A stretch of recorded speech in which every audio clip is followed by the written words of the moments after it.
Okay, thank you. And then this is stop. Thank you. Okay. Hello. Good afternoon, folks. Some of us are having a bad time at work. You've been getting in touch with me. It's that, thank you, Roberto. It's that time of term, I know.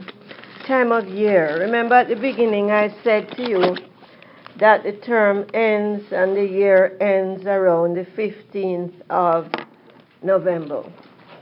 And I think you thought I was exaggerating or being my usual pessimistic self. I'm told that I'm a pessimist. I need to be more optimistic. But the truth is it at the time of year when, thank you there, in a lot of offices, what's happening? People are trying to wrap up year-end things, and they're expecting miracles. They're expecting the workers to do in 1 month what could not have been done in the whole year. Yes? And so some of us are having a hard time at work. I know that. Even if you work only part-time, you're still seeing that terrible pressure. Okay? I've been getting emails from you, from some of you, on your work on your big paper. Yes? By now, we should all have made a decision on our topic. The truth is, even if you change your mind next week, do you need to have a decision made now? Yes. I still don't know exactly what. Sorry. I'm still not sure exactly what the essay is on. Like, I don't know what direction. We got lots of topics here. You have a choice. Yeah, but then you said I know what the topics are, but I don't know what to include in them. Like, if I'm speaking on life lessons, am I just speaking on life lessons, or am I adding in the themes and all that stuff? No. Are you just speaking of what? If I'm talking about life lessons, I know you mentioned you said it was a thematic essay. Yes, the theme is life lessons. But have we gotten past students' papers to look at? Have you looked at them? I photocopied them for you. Yeah. So Didn't those help? Life lessons. Have you never done an essay of this kind before? Yes, but then you said structures and themes and all that stuff. But then in my mind, structures and themes is entirely as essays on their own. But are themes part of the life lessons? Yes or no? Yes. Are the themes the avenue through which the content avenue through which we get the life lessons? Yes. Would you put it that way? Yes. But even though you are talking about life lessons, even say for instance we're saying that one of the lessons we've learned is, say to put it in your words, Nashando, that in actual fact people who live their lives in one area only of society only, one area of influence only, can become very gullible and vulnerable in other areas. Yes? Othello was an example of this. He had lived his life always in the army. And then when he found himself in another area, in actual fact, the romantic area, the emotional area, in his marriage and his relationship with Desdemona, he's lost. Yes? So in that sense then, do you have to have first at least 2 opening paragraphs in which you define what you mean by life lessons? Yes or no? Yes. Yes. I don't know. You've done a literature course before. You've done a literature course before. Yes. You've done English 102. Do we need opening paragraphs in which we define our topic? Yes, there. Sorry. You said that one of the choices was choosing a topic of our own, but we have to confirm it with you. Yes. Coming to you. If you have, or you didn't email me. Some people have emailed me about their topics. Yeah, I emailed you when you gave the first assignment. Yes, structure. You changed it and said. Yeah, you were working on structure then. Yeah. Are you changing your mind? Yeah, I'm thinking of doing Well, send me, please. Why do I say that? To police you, or simply to suggest to you whether the topic will give you enough meat for the discussion, if you understand what I mean? Okay. So our first two paragraphs should, in actual fact, define the terms of the topic. Your topic is life lessons, yes? So how many of us have read, for instance, Anne Michelle's paper? She worked on it, I guess, as a hobby. Yes. What? Well, yes. But in actual fact, can she simply lengthen it some more for her topic? Because remember we said we'd freeze things and simply expand our topics. You can do whatever you want. Okay. History has proven that whatever you do, I've just sent out some emails. Could you excuse me a minute, please? Okay. History has proven that in actual fact, okay, and Michelle, whatever you come up with will be appropriate. So I don't have to do any further nagging. Okay. Or policing. Okay. So basically then, do we define what we mean by life lessons? And do we give some examples, perhaps, of the life lessons? Yes? You could say something like, for purposes of this paper, I will define life lessons as lessons we learn from our own life experience and other people's experiences as well. But these lessons are not just learned from life, they are lessons about life and about what is important in life. Yes? In this course, for instance, the lessons I have learned are: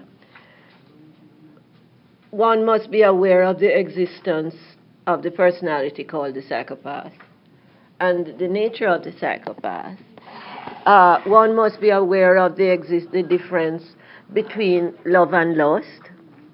One must be aware of the importance of holding on to the classic virtues, however these may be defined. In other words, and so on. Are these, generally speaking, some of the life lessons that we have learned? Certainly for me, that's true. Yes?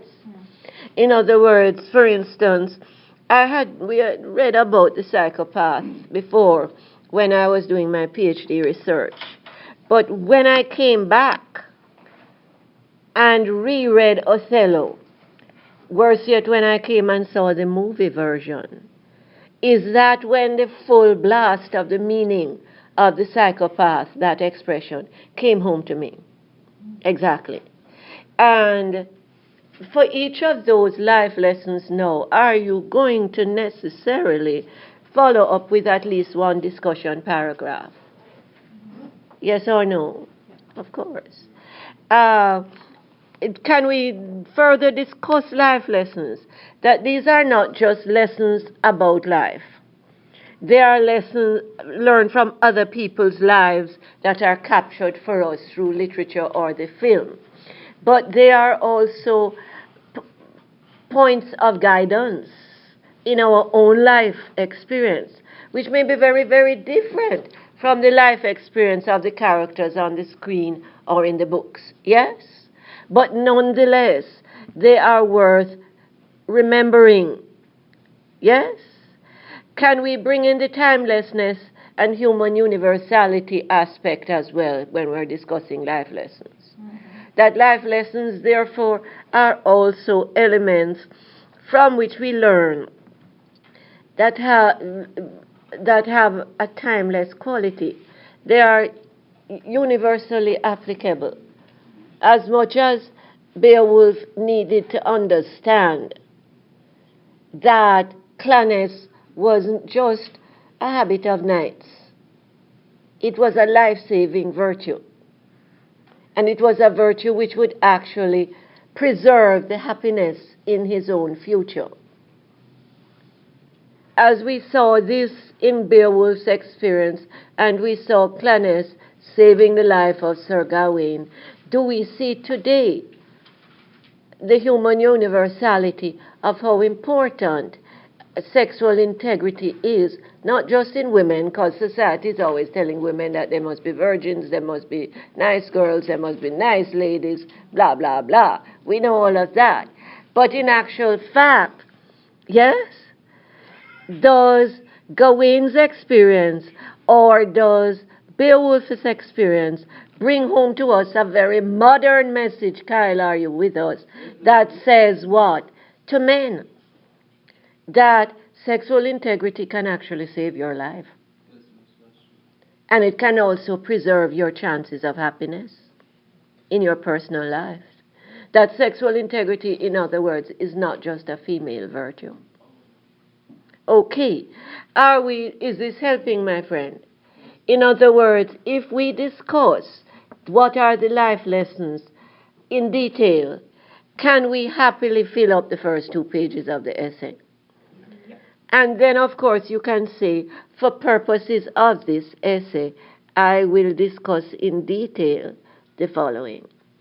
But what you're doing in the first 2 pages is actually not only defining the life lessons, but are you, in a sense, giving the reader a taste of how you are going to deal with them?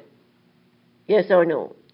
But is an aspect of life lessons the universality, the human universality and the timelessness? That, in other words, the lessons we are learning about and from other people's lives are not just relevant to a particular moment in time. Some of us might want to stress how contemporary these lessons are. Say, for instance, the business of cleverness, what we learn from Beowulf's and Gawain's experience, is that how the necessity for sexual integrity, for sexual self-control, is that really relevant today in the age of AIDS? Mm-hmm. Yes or no? Of course. Exactly. So, if we're defining life lessons, the timelessness is one quality we wish to pay attention to, isn't it? The human universality, as we've put it, yes? And then, of course, are these also definable as rules for living? Not just for surviving. Surviving is what animals do in a trap. Isn't that the truth?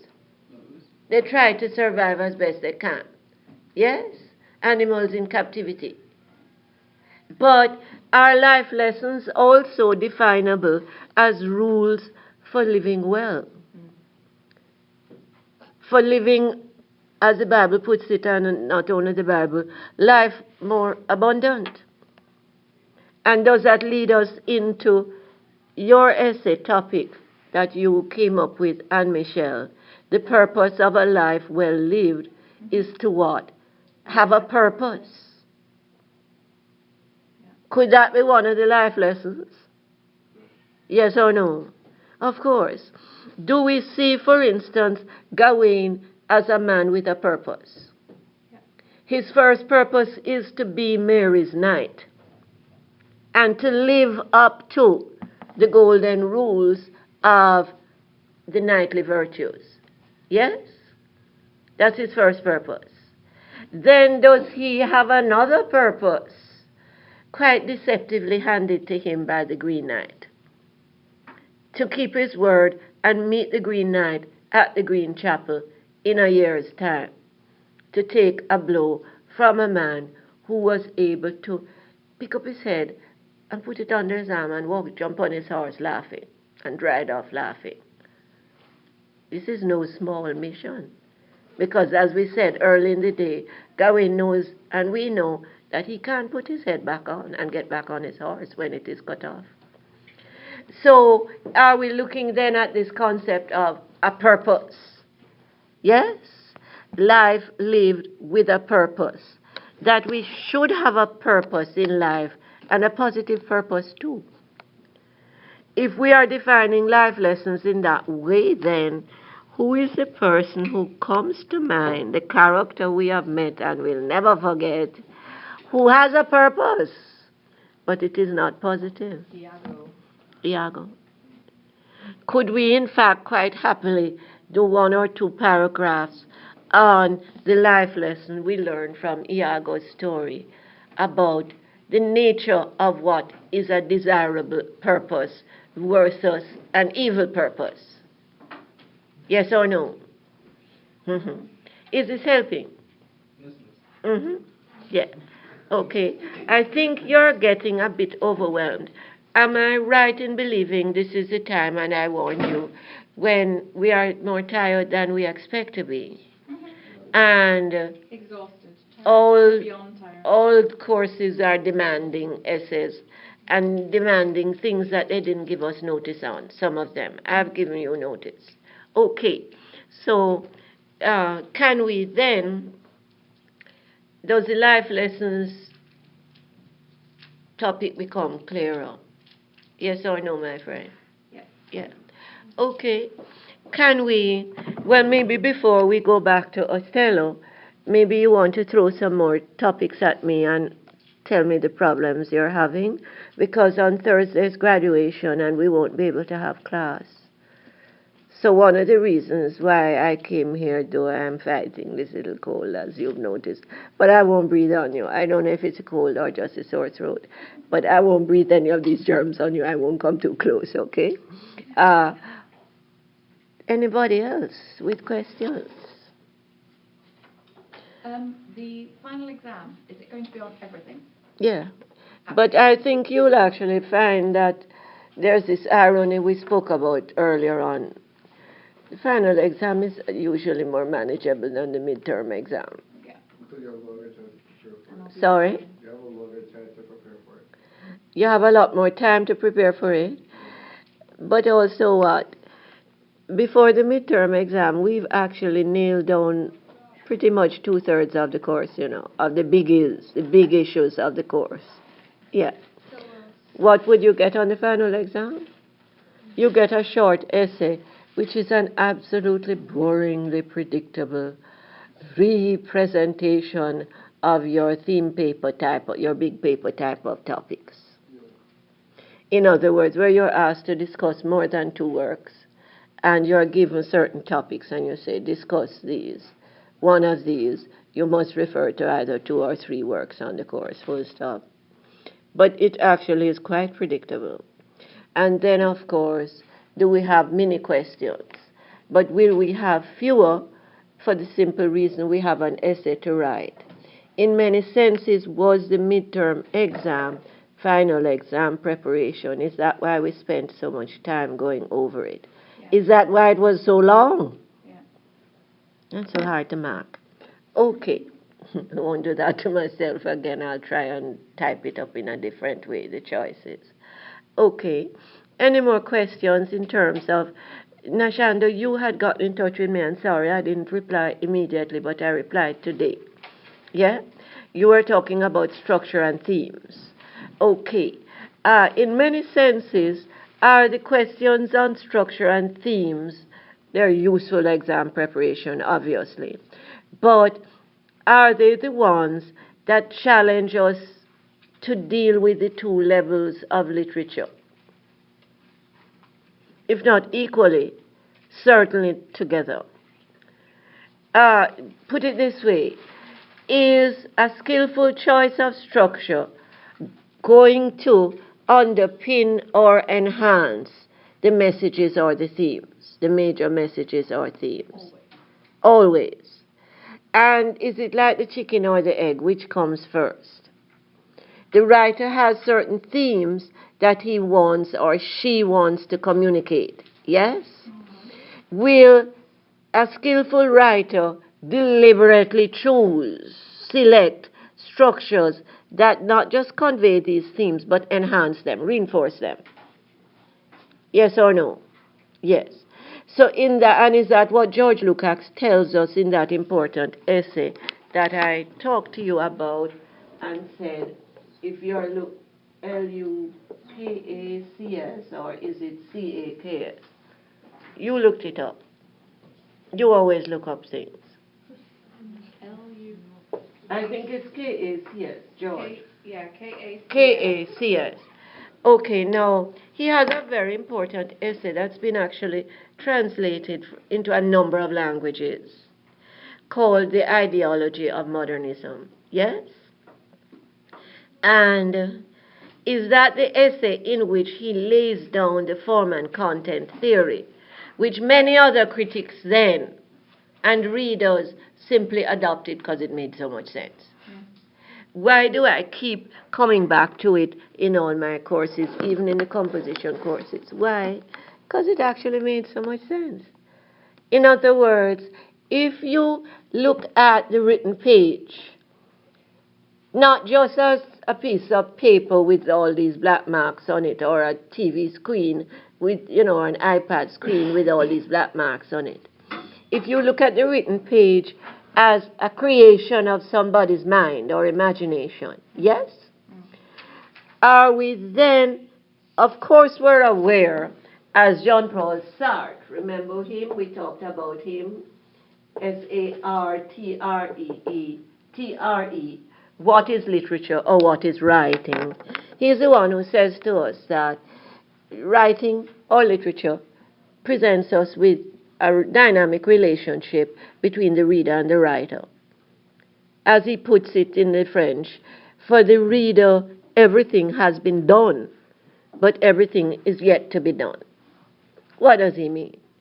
It's all been done in that the book has been printed and a nice cover has been put on it, yes? Or the thing that they put into the iPad, you know the technology of it, David, I don't, has been put together in such a way that when we press the button, up it comes, yes? The wonders of technology. The same with our laptops and computers, wonderful things. But it's all, Sartre says it's all been done. The manufacturing part has already been done, but all is yet to be done. What does he mean by that? We have to give a meaning to those black marks on the page or the screen. And how does Sartre then describe this process of giving meaning? He calls it engagement or engagement, yes? In other words, we have to pay attention to it, or what? It's just all of these words flowing around us, like a wave in the ocean. And what does he tell us then? That in the process of giving meaning to these words, what are we also constantly doing? We're engaging ourselves, not just intellectually, our brains, to read, but are we also involving our emotions? Yes? And our futuristic ideas. And our ideals, our values. Is that what you said? Your future. Well, yes, your futuristic ideas and ideals and values. Yes, futuristic ideas. It shapes your life, Yes. the paths you take. The ideas of what we think our future should be. But life is so full of surprises, we all know that. Yes? But are we also involving our values? Are we involving our past? Does our past texture our values, or what these writers call, what Lukács calls our world views, our view of the world? What is it that Lukács tells us in that essay? He says that it's not just a story for the sake of telling a story. What really matters in the work of literature is the view of the world, or what he calls in German, I think I have not, Weltanschauung. Oops. A worldview. You can look it up. Yes. Okay. I'm not sure I got the spelling right. He says it is the Weltanschauung, the view of the world, that really counts. That great writing is not just writing for writing's sake. It's not art for art's sake. In other words, it's not just entertainment. Let's face it, if we want entertainment, turn on the TV at night to something called Will and Grace, and you'll die of laughter. Isn't that the truth? Yes or no? Will and Grace is no longer on. Now it's the Big Bang Theory. Yeah, but Will and Grace has reruns, my friend. Oh, it does. Yes. on channel 128. Yes. And if you want something to keep you awake, turn them on. Yes. Okay. So then, of course, Lukács is telling us that serious literature, mature writing, isn't just about entertainment. It's about offering a view of the world. That's why it lasts. A well-turned song. What? That's why it lasts. That's why it lasts. Timeless. To us. And is this worldview, of course, naturally going to be textured by values? Yes or no? Definitely. Of course. In other words, are values and values analysis part of the underpinning of great literature? Why does Shakespeare spend so much time creating this character Iago? Is he giving us a level of values analysis as to the nature of evil? Yes or no? Yes. And why does he consistently run a parallel between some of his sonnets and his major themes in his plays? I told you to look up 116 and 129, sonnets 116 and 129. I actually have the copies in my office. Sorry, I came straight here. Yes, dear. This sonnet that you told us to read are they gonna be on the Yes, ma'am. Yeah. But would I, if we're putting the sonnets on the exam, would I put a clear quotation? In other words, you know, this is not a test of memory work. Is this a test of an analytic reading? There's a difference, isn't there? Of course. Okay. Okay, 116, we said last time, was, in a sense, Desdemona's philosophy of life. Let me not to the marriage of true minds admit impediment. Love is not love that altereth when it alteration find. It's a powerful view of love, timeless love, isn't it? And love as something sacred and timeless. Yes? Of course, does it make Desdemona vulnerable? Of course. Yeah. Yes, my friend? What did you say was Desdemona's? Philosophy? 116. It's her philosophy of life and love, isn't it? Yes? 116. When we are saying to ourselves, watching the movie, Desdemona, please get out of that bedroom. Yes? Any way you can, get out. Yes? What is it that the realist, her mother figure, Emilia, says? Is not this man jealous? Yes? But does Desdemona's philosophy of life and love, which is encapsulated in Sonnet 116, tell us that love is not love that altereth when it alteration find? In other words, she believes she should hang in there still. The modern woman would have fled to the divorce lawyer's office long ago. Yes. Or some modern ladies. Yes? Isn't that true? Okay. That's what they mean by till death us do part. Yes, and often it's the death of the wife that parts the marriage, as the FBI figures tell us, or that parts the engagement. Yeah, it's the death, because a third of all women killed in the U.S. every year, the FBI figures tell us, are killed by husbands, ex-husbands, boyfriends, ex-boyfriends, fiancés, ex-fiancés. They are not killed by the convenient psychopath who is usually painted as the African-American man, you know, this convenient black man who people pay. What? Most of them were white. Sorry? Most of them were white. Oh, yeah, I'm being sarcastic. The profile of the classic psychopath in America is a white American man. Oh, yeah, in a certain age group. But I'm just saying that there's this stereotype, you know, of the convenient black psychopath. You remember this woman who I think her name was Smith, somewhere in the South, who put her 2 or 3 children, young children, into her car and rolled them over the edge of this precipice into the ocean. Yes? Smart. No, Smith. Smith. I think it's Smith. Smart was the one who was Smart was the young kidnapped. girl that was kidnapped, yeah.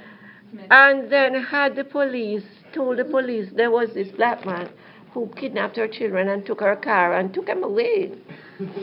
And she even gave them a picture of this convenient black psychopath, yes? Uh-huh. And had the police for weeks looking for this person. Now, of course, she had fed into a popular image of the black man in America. Yes? Of course. But how did we get into this one, by the way? We're talking about the deaths of women, yeah? And Desdemona's theory of love.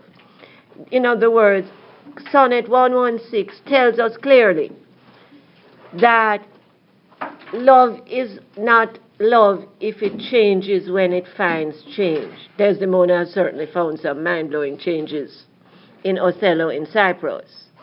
But does she believe she must hang in there? Yes. Okay. Then, of course, where were we at this point? Can we? David, please. Please. You were asking about the sonnets, yes? David, can you help me for a minute, please? Okay. You're asking about the sonnets. Will they appear? Yes. 129, that's to turn it off. Has it been working all the time? It is working. Is it still working? Yeah, it is. Okay, thank you. Okay, that's just what I wanted to know. Okay, folks, can we continue? How did we get into the sonnets? We were saying, you asked if they would come on the final exam. Yes, but would they come in the form of a quotation or an attachment? Do you have to remember them word for word? No. Okay. On the other hand, Sonnet 129 is that the version of love and life that the psychopath Iago has. What is it he says to Rodrigo? Rodrigo says, I'm going to commit suicide. I'm so upset Desdemona has married somebody else. And he says, what? Are you mad? What are you talking about? In other words, if you want to drown somebody, drown puppies and kittens. Yes? What you're talking about is merely an appetite which changes. Yes? In other words, it's not love, it's lust. It's a changing appetite. Yeah. So, please, this is just an inflammation of the brain, perhaps. Maybe early menopause or something like that. Yes. But, if you want to drown anybody, drown puppies and kittens. Yes. In other words, this is not love. This is the expense of spirit in a waste of shame, which is simply lost in action.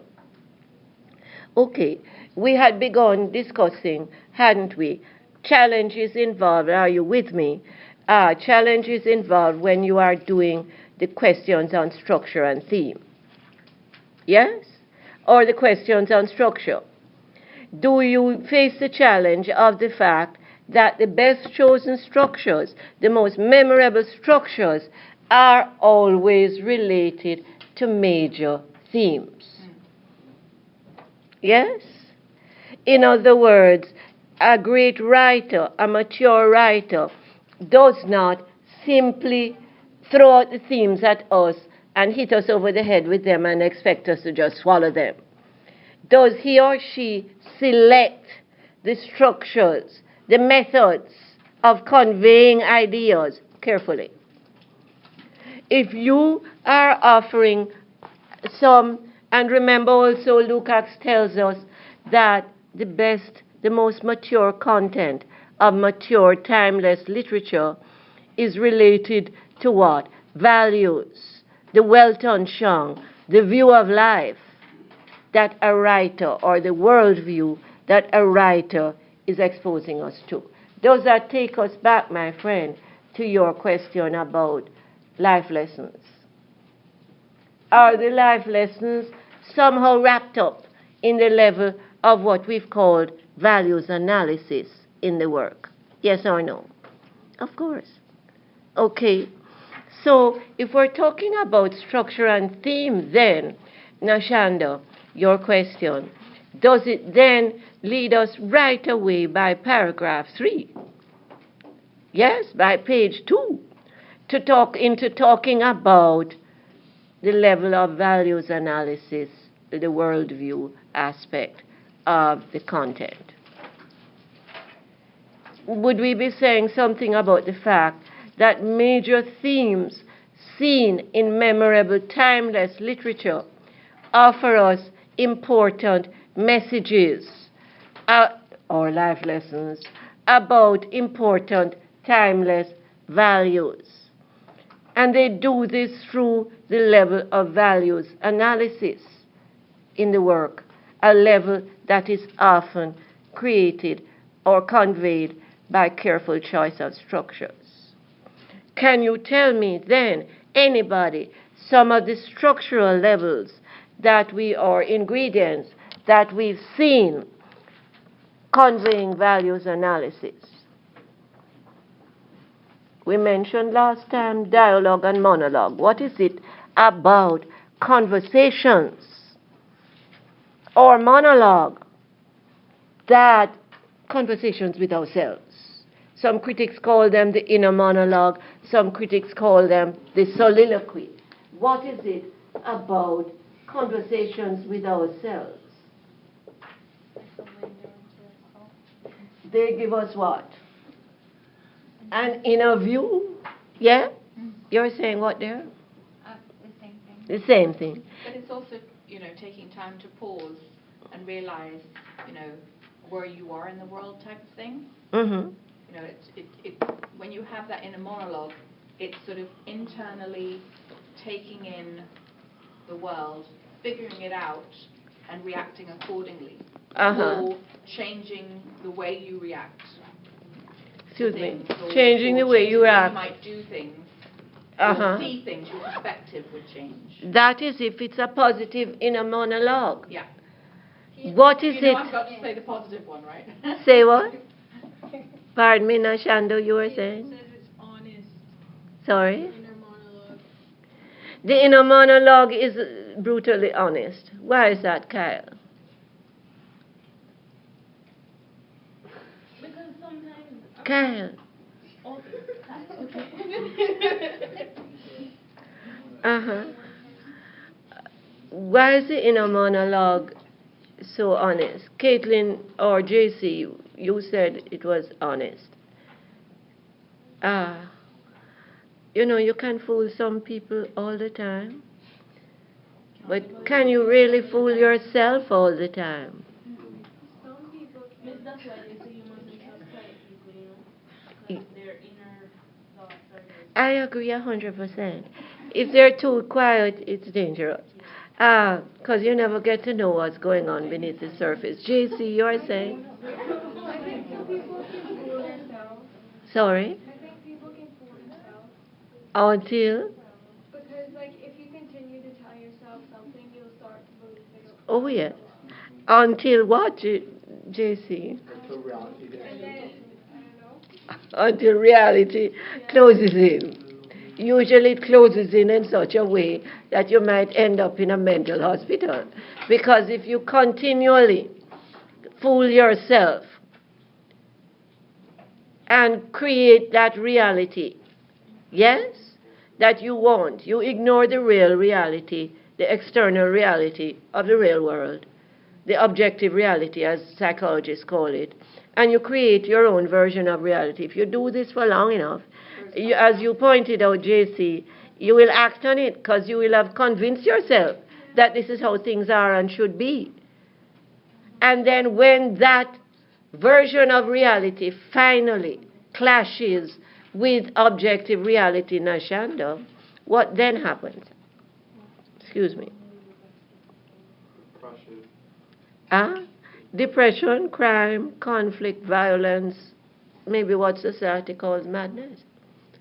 Yeah? Isn't that the truth? what is it we notice about dialogue as a means of values analysis? It's a structural ingredient, obviously, Nashanda, that you are going to have to discuss. Yes? I mean, read any typical analysis of the play, and they'll talk to you about conflict between characters, inner conflict. We know that the reality is that the most powerful conflicts are values conflicts. Is that true? Of course. Does life not teach us that? That the most powerful conflicts that we will come upon in life are what? Values conflicts. Yes or no? Will I or won't I? Sorry? Will I or won't I? Sorry? Values conflict. Will I or won't I? Yes, not only will I or won't I, but consider the Republicans and the Democrats. Did the Republicans, when they were voting on, was it on the Obamacare, did some of them simply say, I am voting against it because Obama put it forward? Yeah. Yeah, and the problem is, Republicans came up with that idea first. The Republicans actually came up with the idea first. And he adopted it. The health care, yeah. Did some people actually say, I'm voting against it because Obama put it forward?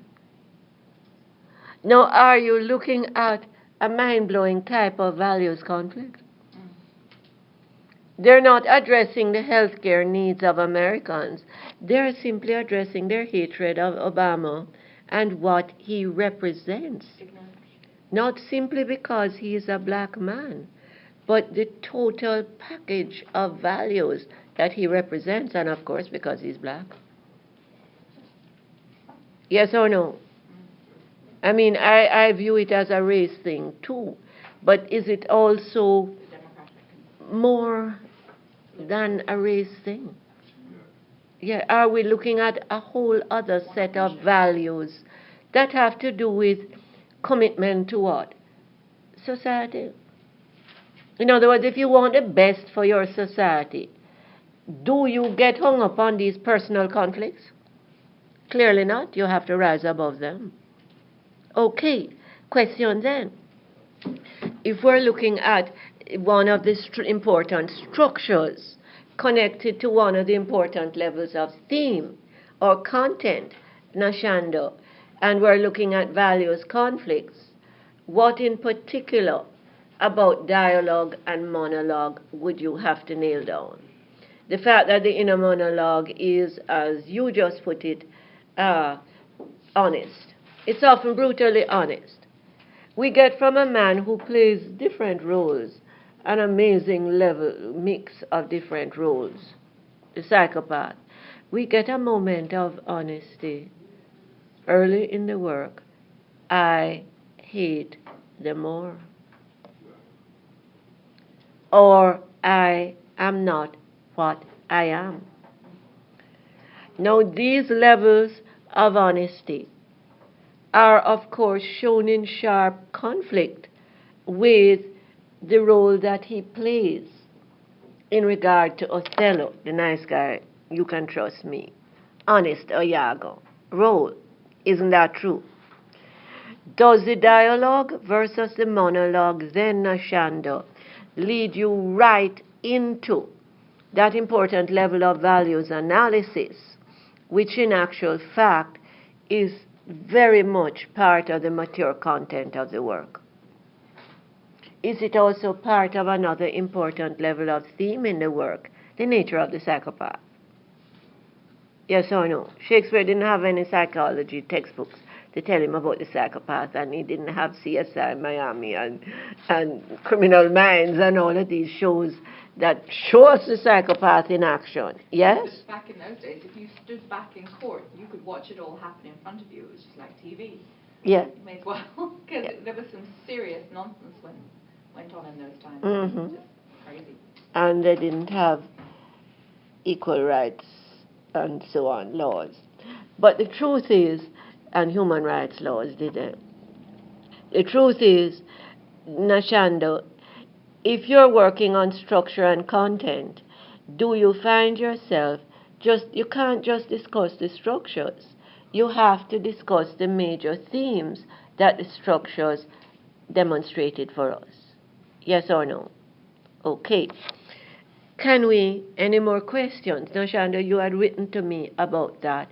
Is there anybody else who has a question on? I will not see you on Thursday. Thursday is graduation. Anybody who wants to come stand near the front gate with me at 5:30, I think it is, on Thursday, please raise your hand to help with ushering the VIPs from the parking lot into the lounge and maybe from the lounge to the auditorium. You will need to wear a white shirt, gentlemen, and a pair of black pants. Yes? And maybe a tie. Do they have to wear a tie, JC? Do you know from your group? No. But it's definitely a nicely ironed there white shirt and pants, black dress pants. You know, the pants that gentlemen wear with the pleat down the front. You know what I mean? Not blue jeans, not black blue jeans. If you wish to do this, let me know, please. I am in the need, and the committee is in need of a few more people. I think we have to be there roughly around 5:30. Thursday we will have no class.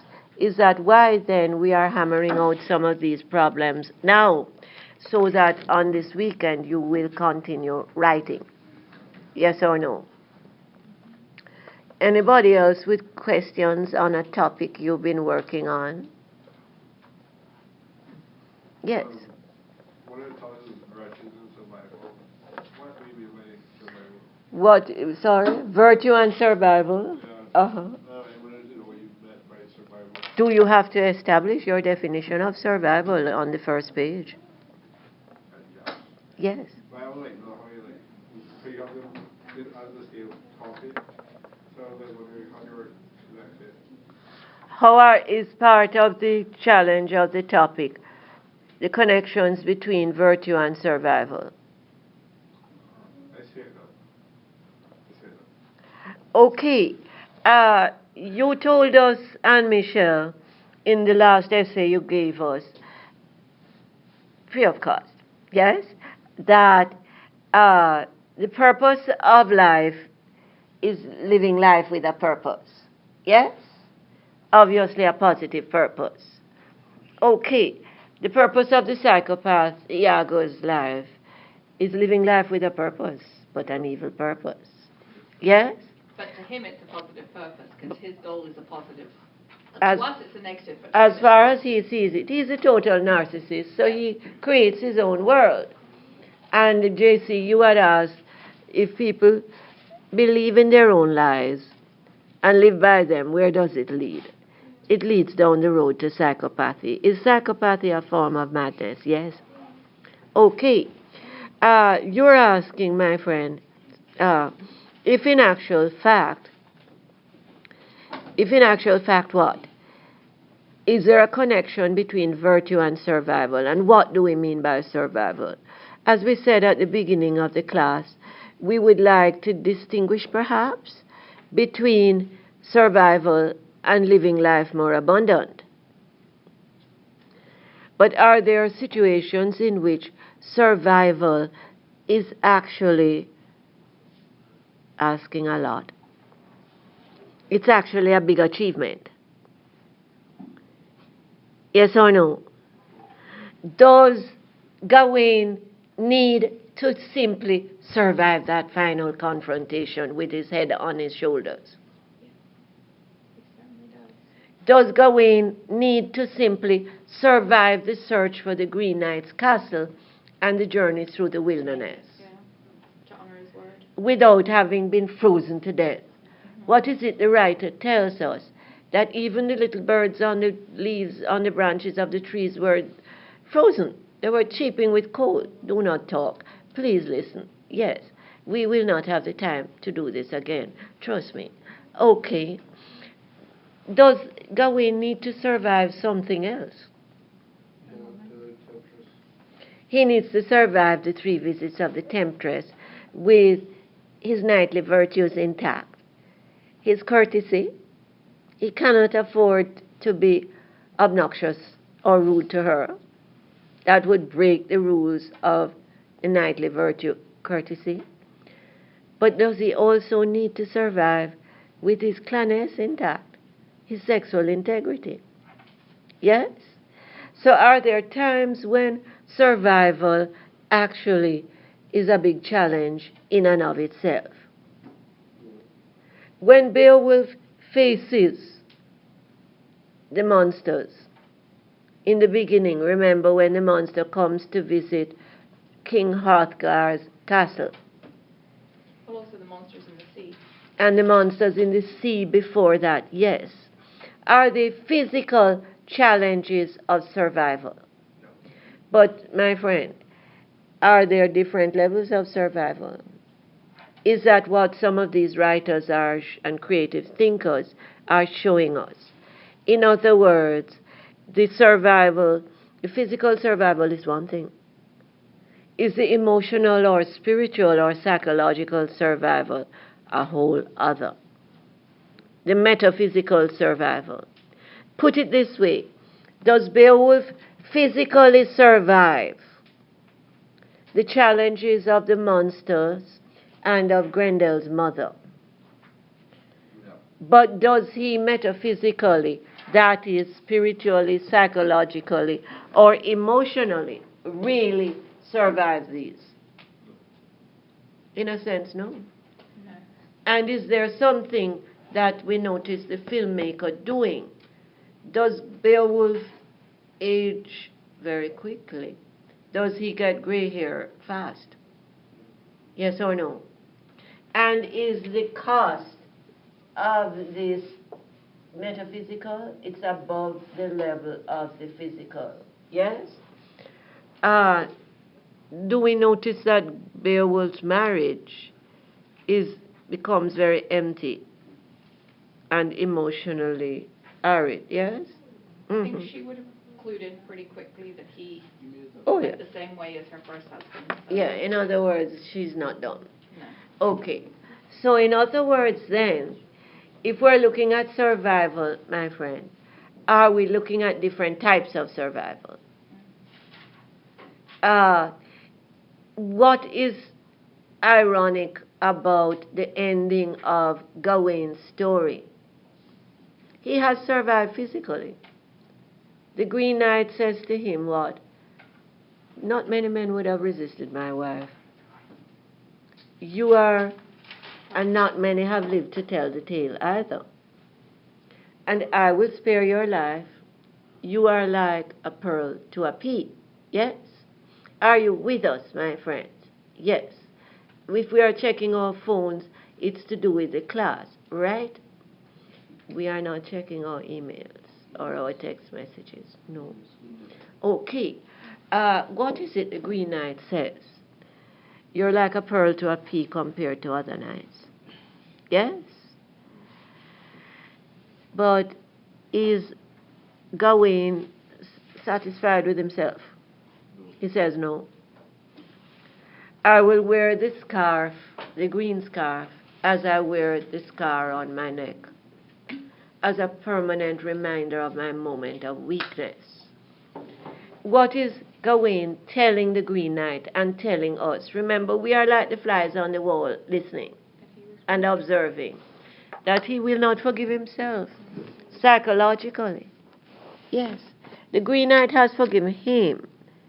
The Green Knight has taught him and us that powerful manly virtue of forgiveness, charity, compassion. Yes? But in the end, is that enough for Gawain? Or does he remain with a sense of remorse But in a sense, inside himself? but is it Gawain's lack of self-forgiveness and self-compassion to his detriment to him? Sorry? His lack of self-compassion detrimental to him? Does it what? Is it detrimental? Oh, yes, of course. Does life teach us, everyday life teach us that at some stage we have to forgive ourselves? We have to, yes, we take responsibility for what we've done that is wrong. or that, we view as wrong. Society may view it as okay, but we are not happy with it. Yes? But do we have to, at some stage, forgive ourselves? You've had friends who go to Alcoholics Anonymous, for instance, or, these anonymous groups for drug addiction. And what is it? The 12-step programs tell them. You must go back to all the people that you wronged and hurt when you were addicted and make amends. Yes? Yeah. It's a way, in other words, of fully forgiving yourself and freeing yourself from the past. You're making the point, sir, that the book indirectly or directly lets us know that self-forgiveness is also a way of freeing ourselves from the past. Does the Green Knight, in fact, say to Gawain, that he must free himself and go forward? Yes? Okay. But do we get a sense then that Gawain's innocence has not survived this experience? He's certainly not as innocent as he was in the beginning, but he's still, No. to a degree, naive. Well, Because to wear the sash, it's like a... No, it's his fellow soldiers. it's like he needs a materialistic reminder of what he... Of his moment of weakness. Yeah. Do some people wear, pendants, a charm, etc., as a reminder of something? Yes or no? But Yeah? that's a negative reminder, don't you? I don't think it's That's like naive. the bride. Is it? It's kind of like people wearing the rings, what are they called, purity rings and stuff, just something to remind you of just something that you can look at and remember something. That's why a lot of people get tattoos where they put rest in peace is something Yeah. that's important to them, things that are Mhm. important to them. So I don't think that it was he doesn't think he's going to be saved by the girl. It's more no. No, but it's very much a negative reminder. I mean, Well, is it negative or could it be positive in the sense that it can say also, that was my moment of weakness, yeah. but I am moving forward and I have moved forward from that.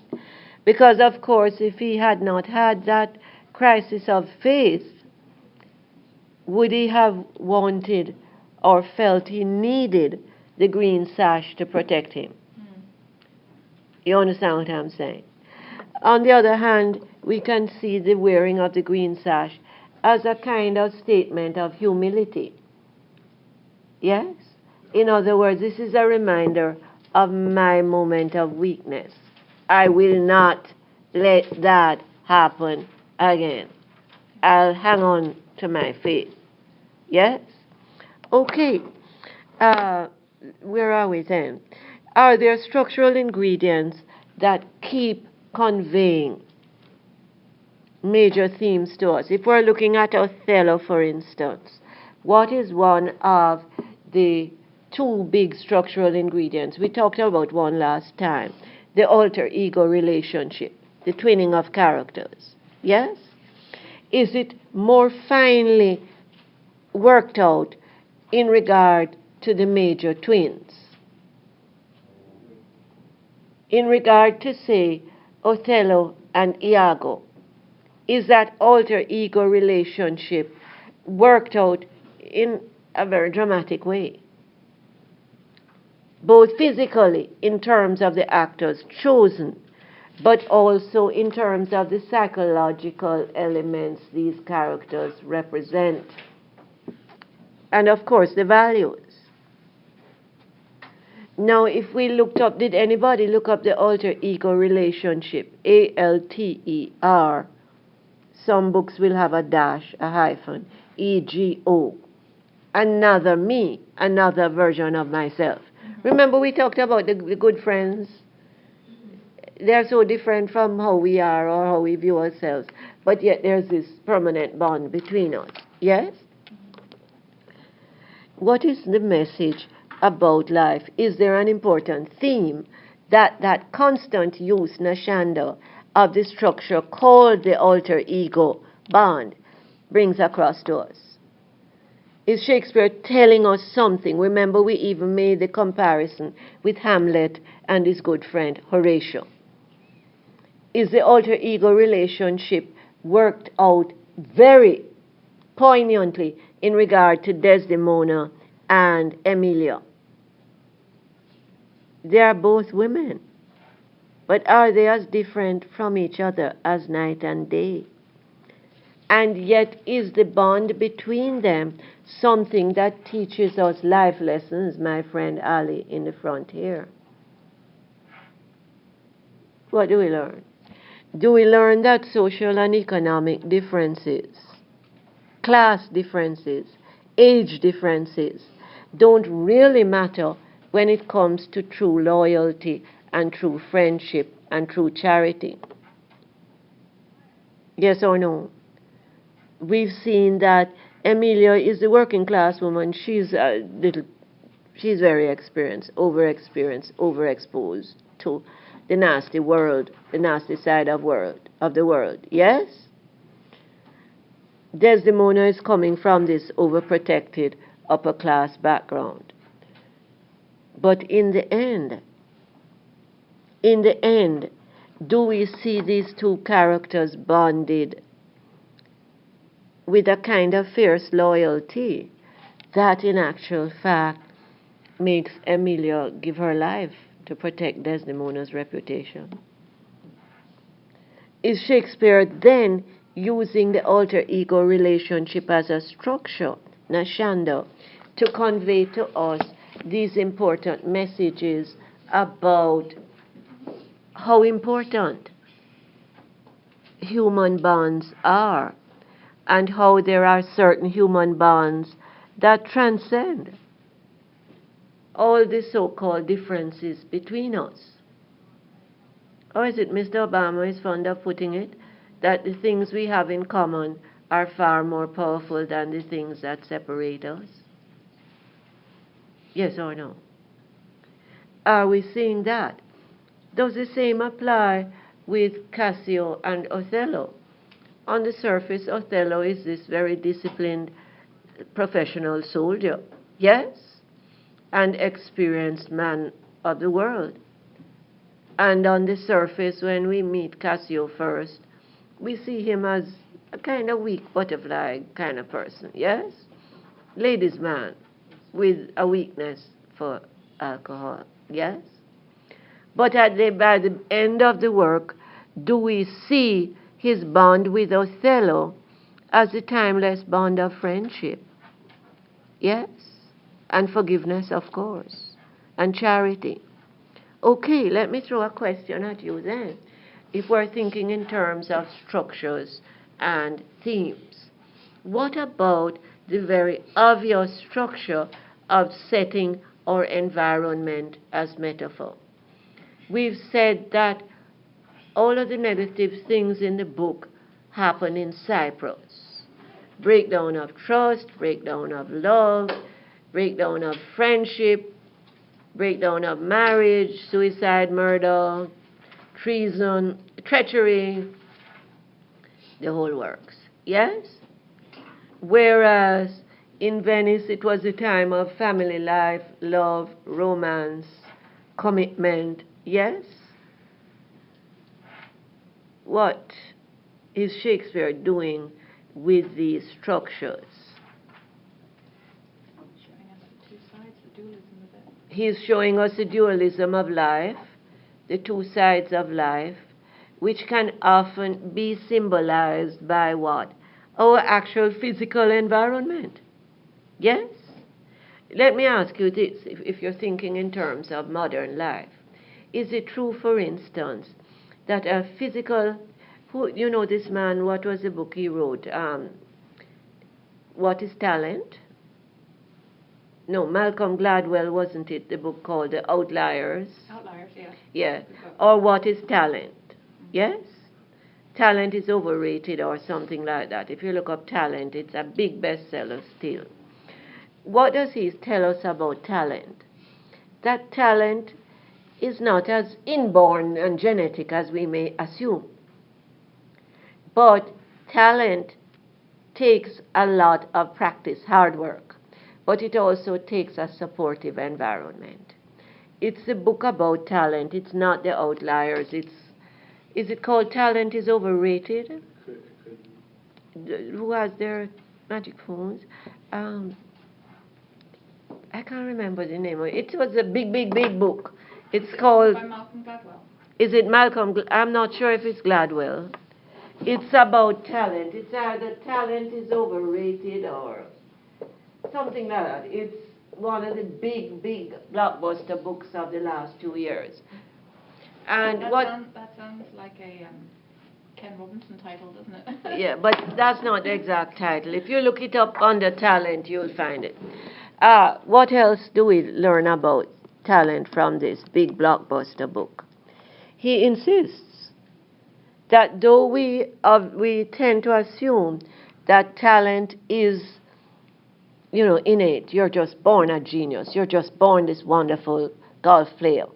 Yeah, and he uses Tiger Woods as example of when Tiger was a little boy and people said, what do you want to be? And he says, the greatest golf player in the world. And they ask him, well, how you plan to do that? He says, practice, practice, practice. That talent, the development of talent, takes immense commitment and practice, hard work, in other words. But it also takes a supportive environment. Okay? Now, if we're talking about the influence of the environment on our character development and our values, is that part of the message that we are getting from the dichotomy, the contradiction between Cyprus and Venice in this play, and the structure that we call setting as character or environment as character, or setting as metaphor or environment as metaphor? In other words, in Cyprus, are we looking at an environment of war? Yes or no? Othello and the Venetian army have come in to put down a rebellion against the Venetian power structure. Yes? It's not a rebellion, but to start off an attack. Sorry? To ward off an attack from the Turks. To ward off an attack from the Turks, but were there people in Cyprus who were also supporting? I guess, yes. It's not a rebellion as such, thank you. But is Othello himself the outsider in both Cyprus and Venice? Yeah. Yes or no? Does that put him in a position of insecurity despite his vast experience as a professional military man? Yes. Does the book somehow suggest to us that our environment can present us with its own particular challenges and problems? Yes or no? Cyprus is clearly not a supportive environment. Othello and the Venetians are all outsiders there, aren't they? Okay. Question. I'm getting a bit worried because I'm not hearing enough from everybody about your papers. We will not meet on Thursday, and when we come back next Tuesday, a week from today, we'll take out our calendars and give ourselves a deadline for the paper. Take my foolish advice. Use this time and the upcoming weekend to break the back of this essay. Full stop. Okay? I wish to hear from the rest of you on the emails as to what you are doing and, any problems you think you're having. Even if you have to dream up a topic, do so. And did we get the modest proposal? Yes. Yes. If you want a copy, you can come to my office now. You printed it off. I want to throw one question at you. I gave you some introductory remarks on it before, but the one question I want to ask is, if in actual fact the major structure of the modest proposal is angry satire, cynicism, and the sardonic and sarcastic tones, these are all angry tones, you know. Is it appropriate that those angry tones should be used to express an angry, enraged critique of British colonialism in Ireland? Mm-hmm. In other words, do the form and content suit each other very well? And of course, we have also said that structurally speaking, there is one totally shocking element in the book, the central metaphor of cannibalism and infantilism. Yes, killing children, but killing them to sell them as food or eat them yourself. Yes, it's a shocking metaphor, but is it a means by which the writer deliberately chooses this central structure in order to convey his powerful message that says you have reduced the Irish people to a subhuman level where they are like cannibals, where all they have is their bodies and their fertility? This is what you've done. And he's not speaking to the Irish people, he's speaking He's to speaking- the parliamentarians he's speaking and the to- English landowners. Oh, yes. Or to wealthy Irish landowners. Okay. So, my friends, we need to move ahead. If there's anybody who, do we have the Easy Writer? In the Easy Writer, you will find a page for setting up footnotes. And if you like, I can photocopy some more for you. But the footnotes are not the issue, people. Your thesis paragraphs are the issue, and you must send me them by Sunday night if you wish any help from me. Thank you very much. Okay, David, we're going to record the class. Thank you.